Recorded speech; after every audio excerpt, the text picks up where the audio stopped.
waba uri umukunzi cyangwa umufana wa Bruce Melody, tukuzaniye byinshi ndetse n'amateka kuri we utari uzi. Menya ubuzima bwe mbere y'uko atangira muzika nyarwanda ndetse n'umuziki. Uyu muhanzi Tahiwacu Bruce wamenyekanye ku izina rya Bruce Melody, akaba yaravutse mu mwaka wa 1992, avukira i Kanombe muri Kicukiro. Uyu muhanzi w'icyamamare Bruce Melody, ise yitwa Gelvan Ntibihangana, nyina yitwa Valene Muteteri. Ni umwana wa kabiri mu muryango w'abana bane. Yize amashuri abanza ahitwa i Kanombe, aho ni Kanombe. Ayisumbuye yatangiye Kanombe kuri Efoteke, ayasoreza kuri Islamique i Rwamagana. Bruce Melody yakuze aririmba mu rusengero rw'abarokore i Kanombe.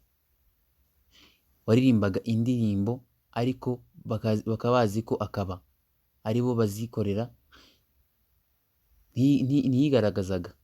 Ibyo byaramubabaje bituma ava muri korali. Nyuma mu mwaka wa 2006 yaje kujya muri studio ku producer Jackson Dodwaye, ariko ntiyamukorera indirimbo ngo irangire, bikomeza gutuma asa n'ucika intege.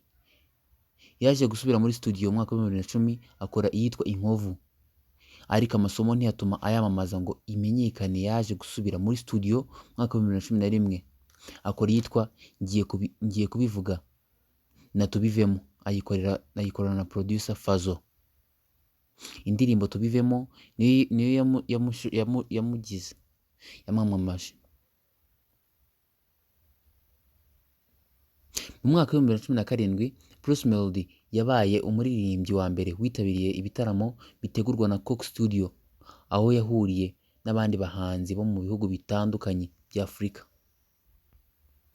Muri 2018 yaje gutwara igihembo cy'umuhanzi witwaye neza ndetse agakundwa na benshi mu Rwanda, Primus Guma Guma Superstar. Mu mwaka wa 2020 yaje gusohora indirimbo bise Ikinyafu afatanije na Kenny Soul. Iyi ndirimbo yarakunyegeze umuriro wake ayenze nyabusa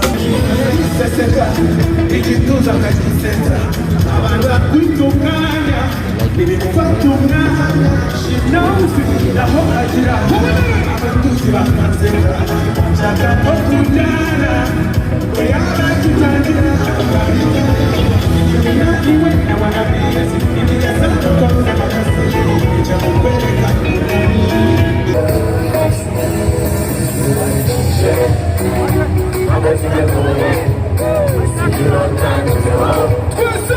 I